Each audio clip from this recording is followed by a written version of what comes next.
ప్రభువునందు దేవుని ప్రియులారా, మీ అందరికీ ఉదయకాల శుభములు తెలియజేయుచున్నాను. ఈ దిన వాక్య పఠనము న్యాయాధిపతుల గ్రంథము 4వ అధ్యాయము చదువుకుందాము. ఏహూదు మరణమైన తరువాత ఇశ్రాయేలీలు ఇంకను యెహోవా దృష్టికి దోషులైరి గనుక యెహోవా హాసోరులో ఏలు కనాను రాజైన యాబీను చేతికి వారిని అప్పగించెను. అతని సేనాధిపతి అన్యుల హరోషేతులో నివసించిన సీసెరా. అతనికి 900 ఇనుప రథములుండెను. అతడు 20 సంవత్సరములు ఇశ్రాయేలీలను కఠినమైన బాధ పెట్టగా ఇశ్రాయేలీలు యెహోవాకు మొర్రపెట్టిరి.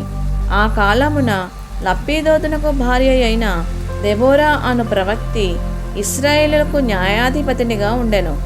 ఆమె ఎఫ్రాయిమీయుల మన్యమందలి రామాకును బేతేలుకును మధ్యనున్న దెబోరా సరళ వృక్షము క్రింద తీర్పుకై కూర్చుండుట కద్దు. తీర్పు చేయుటకై ఇశ్రాయేలీలు ఆమె యొద్దకు వచ్చుచుండిరి. ఆమె నఫ్తాలి కెదెషులో నుండి అబీనోయము కుమారుడైన బారాకును పిలువనంపించి అతనితో ఇట్లనెను, నీవు వెళ్ళి నఫ్తాలీలలోను జెబూలూనీయులలోను 10,000 మంది మనుష్యులను తాబోరు కొండ యొద్దకు రప్పించుము.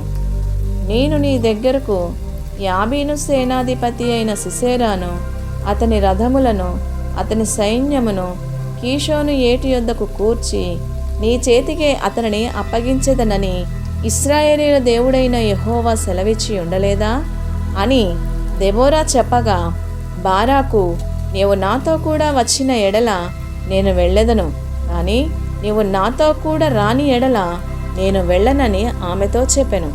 అప్పుడు ఆమె, నీతో నేను అగత్యముగా వచ్చేదను, అయితే నీవు చేయు ప్రయాణము వలన నీకు ఘనత కలుగదు. యెహోవా ఒక స్త్రీ చేతికి సిసెరాను అప్పగించునని చెప్పి తాను లేచి బారాకుతో కూడా కెదెషునకు వెళ్ళెను. బారాకు జెబూలూనీయులను నఫ్తానీయులను కెదెషునకు పిలిపించినప్పుడు 10,000 మంది మనుష్యులు అతని వెంట వెళ్ళిరి. దెబోరాయు అతనితో కూడా పోయెను.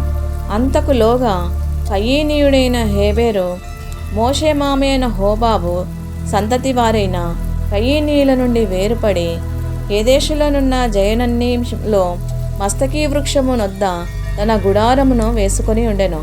అబీనోయము కుమారుడైన బారాకు తాబోరు కొండ మీదికి పోయినని సిసెరాకు తెలుపబడినప్పుడు సిసెరా తన రథములన్నిటినీ, తన 900 ఇనుప రథములను అన్యుల హరోషేతు నుండి కీషోను వాగు వరకు తన పక్షముగానున్న సమస్త జనమును పిలిపింపగా, దెబోరా, లెమ్ము, యెహోవా సిసెరాను నీ చేతికి అప్పగించిన దినము ఇదే, యెహోవా నీకు ముందుగా బయలుదేరును గదా అని బారాకుతో చెప్పినప్పుడు బారాకు ఆ 10,000 మంది మనుష్యులను వెంటబెట్టుకొని తాబోరు కొండ మీద నుండి దిగివచ్చెను.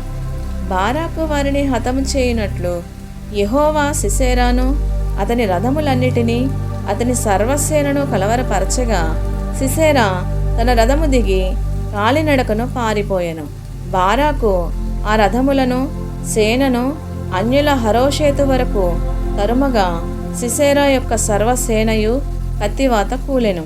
ఒక్కడైనను మిగిలి ఉండలేదు. హాసోరు రాజైన యాబీనుకును కయీనీయుడైన హెబెరు వంశస్థులకును సమాధానము కలిగియుండెను గనుక సిసెరా కాలినడకను కయీనీయుడగు హెబెరు భార్య అయిన యాయేలు గుడారమునకు పారిపోయెను.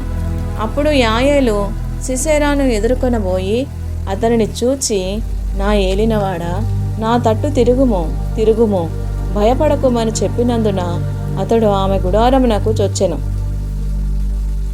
ఆమె గొంగళితో అతని కప్పగా అతడు, తప్పికొని ఉన్నాను, దయచేసి దాహమునకు కొంచెము నీళ్ళిమ్మని ఆమెను అడిగెను.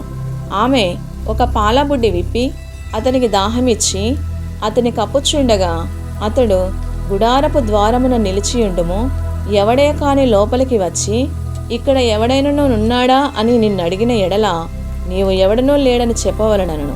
పిమ్మట హెబెరు భార్య అయిన యాయేలు గుడారపు మేకు తీసుకొని సుత్తె చేత పట్టుకొని అతని యొద్దకు మెల్లగా వచ్చి అతనికి అలసట చేత గాఢ నిద్ర కలిగి ఉండగా నేలకు దిగునట్లు ఆ మేకును అతని కణతలలో దిగగొట్టగా అతడు చచ్చెను. బారాకు సిసెరాను తరుముచుండగా యాయేలు అతన్ని ఎదుర్కొని వచ్చి, రమ్ము, నీవు వెదకుచున్న మనుష్యుని నీకు చూపించేదనగా అతడు వచ్చినప్పుడు సిసెరా చచ్చిపడి ఉండెను. ఆ మేకు అతని కణతలలో నుండెను. ఆ దినమున దేవుడు ఇశ్రాయేలీల ఎదుట కనాను రాజైన యాబీనును అణిచెను. తరువాత వారు కనాను రాజైన యాబీనును సంహరించుటకు ఇశ్రాయేలీల చెయ్యి కనాను రాజైన యాబీనుకు విరోధముగా అంతకంతకు హెచ్చుచూ వచ్చెను. ఇంతటితో ఈ దిన పాఠ్య భాగము సమాప్తము.